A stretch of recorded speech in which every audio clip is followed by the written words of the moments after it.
नमस्कार दोस्तों, स्वागत है हमारे अपने YouTube चैनल में। अंग देश के एक गांव में एक धनी ब्राह्मण रहता था। उसके 3 पुत्र थे। एक बार ब्राह्मण ने एक यज्ञ करना चाहा। उसके लिए एक कछुए की जरूरत हुई।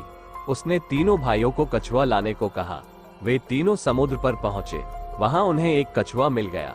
बड़े ने कहा, मैं भोजन चिन्ह हूँ, इसलिए कछुए को नहीं छूऊंगा। मझला बोला, मैं नारेचैन हूँ, मैं नहीं ले जाऊंगा। सबसे छोटा बोल, मैं शयाचंग हूँ, सो मैं नहीं ले जाऊंगा। वे तीनों इस बहस में पड़ गए कि उनमें कौन बढ़कर है।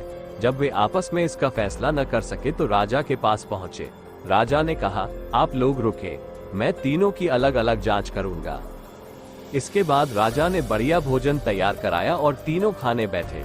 सबसे बड़े ने कहा, मैं खाना नहीं खाऊंगा, इसमें मुर्दे की गंध आती है। वो उठकर चला। राजा ने पता लगाया तो मालूम हुआ कि वह भोजन शमशान के पास के खेत का बना था। राजा ने कहा, तुम सचमुच भोजन चंग हो, तुम्हें भोजन की पहचान है। रात के समय राजा ने एक सुंदर स्त्री को मझले भाई के पास भेजा। जो ही वह वहां पहुंची कि मझले भाई ने कहा, इसे हटाओ यहाँ से, इसके शरीर से बकरी का दूध की गंध आती है। राजा ने ये सुनकर पता लगाया तो मालूम हुआ कि वो स्त्री बचपन में बकरी के दूध पर पली थी। राजा बड़ा खुश हुआ और बोला, तुम सचमुच नारेचैन हो। एड्स पोस्ट। इसके बाद उसने तीसरे भाई को सोने के लिए 7 गैदों का पलंग दिया। जैसे ही वो उस पर लेटा कि एकदम चीखकर उठ बैठा। लोगों ने देखा, उसकी पीठ पर एक लाल रेखा खींची थी। राजा को खबर मिली तो उसने बिछौने को दिखवाया। 7 गैदों के नीचे उसमें एक बाल निकला।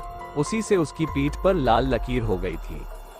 राजा को बड़ा अचरज हुआ। उसने तीनों को 1-1 लाख अशर्फिया दी। अब वे तीनों कछुए को ले जाना भूल गए, वहीं आनंद से रहने लगे। इतना कहकर बेताल बोला, हे राजा, तुम बताओ, उन तीनों में से बढ़कर कौन था? राजा ने कहा, मेरे विचार से सबसे बढ़कर शयाचंग था, क्योंकि उसकी पीठ पर बाल का निशान दिखाई दिया और ढूंढने पर बिस्तर में बाल पाया भी गया। बाकी 2 के बारे में तो ये कहा जा सकता है कि उन्होंने किसी से पूछकर जान लिया होगा। इतना सुनते ही बेताल फिर पेड़ पर जा लटका। राजा लौटकर वहां गया और उसे लेकर लौटा तो उसने ये कहानी कही।